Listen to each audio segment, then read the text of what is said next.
Welcome back to Kirsten's Garage. Today I'm cutting out the rust and hand making a new panel for my International B414 bonnet. So as you can see, this is the area that I'm going to be cutting out. It is very rusty. Now the whole bonnet has been sandblasted and protected with Built Hammer Hydrate 80. If you're wondering what products I'm using or equipment, anything like that, I will link everything down below. So first of all, I'm just using my angle grinder and this large wire wheel to actually clean off the material that I'm going to be using for making my new panel because it's been sitting about a while.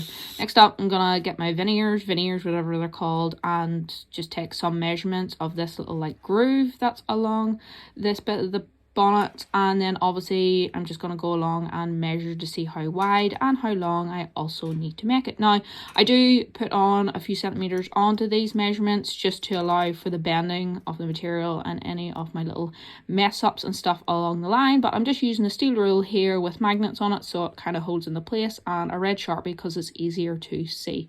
Next up, I've placed this bit of metal on a wooden board so I'm not cutting into the ground, but I'm using my angle grinder and a cutting disc, and I'm literally just cutting the lines, the outside lines, not the inside line, the outside line, because I'll do the inside line a different way, you'll see in a second. But if anyone has any recommendations on how to get a perfectly straight line with an angle grinder, please do leave them in the comments below, because I really did struggle with this project.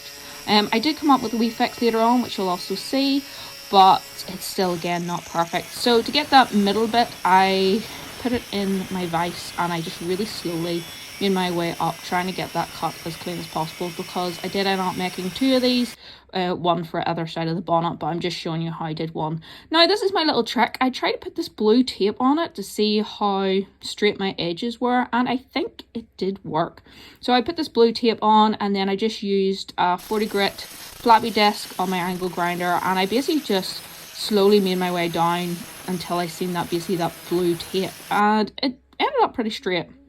Now I'm just using a steel rule to put my measurements for them both grooves that I'm going to do in the bead roller. So again, I'm just using my Sharpie, but I'm using the thin side. So now I'm using the bead roller. I haven't used it that many times. It's really just trial and error. As you can see on the right here, it did actually leave like a little mark in the metal. I don't really know what happened there, but to be honest, you don't really see it in the end. But I was pretty impressed with how straight it came out, as you can see. You really just have to take your time when using it to try to just get as straight as line as possible. So now I'm just marking it up against the bonnet. As you can see, it looks pretty well. There's just two wee bits here that I just need to then start to flatten out. So this top bit here is just, the angle's just not the best, so I'm going to fix that. And then as you can see here, there's a curvature in the bonnet, so I'm just marking out where obviously the curve needs to start. And we're just going to put that over on the bench and then just create a long line so I know exactly where I need to actually hit it. So as you can see here, I just got a long bit of pipe. I'm just setting that bit of metal where I put that line on, and I just started hammering it until I got the curve right. It was basically a lot of trial and error.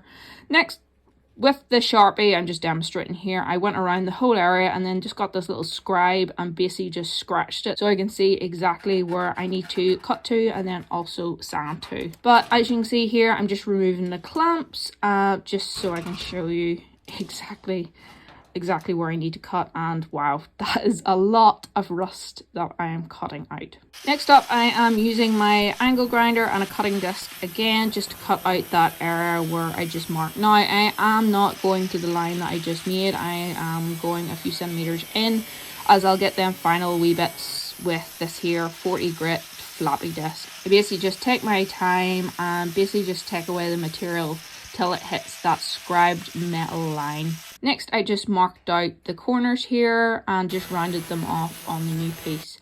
And now's the fun part of actually tacking it in. So this is my fail attempt. Well, first off, I forgot to use my wire wheel around the outside of the panel. So the welder wasn't getting a good enough earth, so it wasn't welding great. And then this corner, it wasn't fitting like flush. So I had to go back in with my flappy disc and make some adjustments, but I did forget that I took off all the supports off this bonnet, so the whole thing was actually warping. So as you can see here, I was basically feeling to see if it was sitting nice and flush, but the panels had somehow overlapped.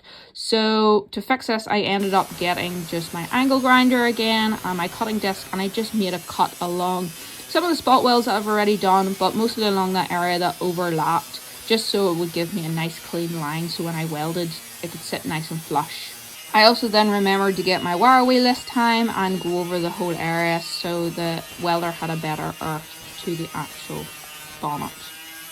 I also remembered that I had this anti-splatter spray, so I put some of that on, and I also used this tip dip as my wire sometimes was jamming in my nozzle.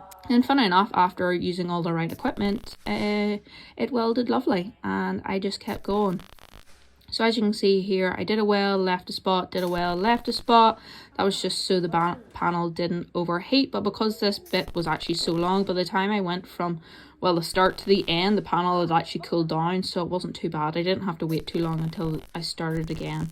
But there was one thing I didn't realise, it took forever, absolutely forever. I think this one piece took maybe an hour just to weld alone, which was crazy. This is my first time ever doing this, so I had absolutely no idea. But I'm pretty happy with the end results. After that, I got my 40 grit flappy disc again. I went over the tops of all the welds just till it was nearly hitting the bonnet, and then I swapped over to a brand new disc. I think it was 60 grit, and just finished it off so it wouldn't like warp the panel or anything. Then after it was all sanded down and everything was nice and flush, I used this Weld 2 primer. As you're going to see here, I do not know what happened, but basically when I shook the can, it basically exploded. Like, look at the amount of mess it's made. But it's all primed now and it looks pretty good. It's not perfect, but I'm pretty happy with the final result.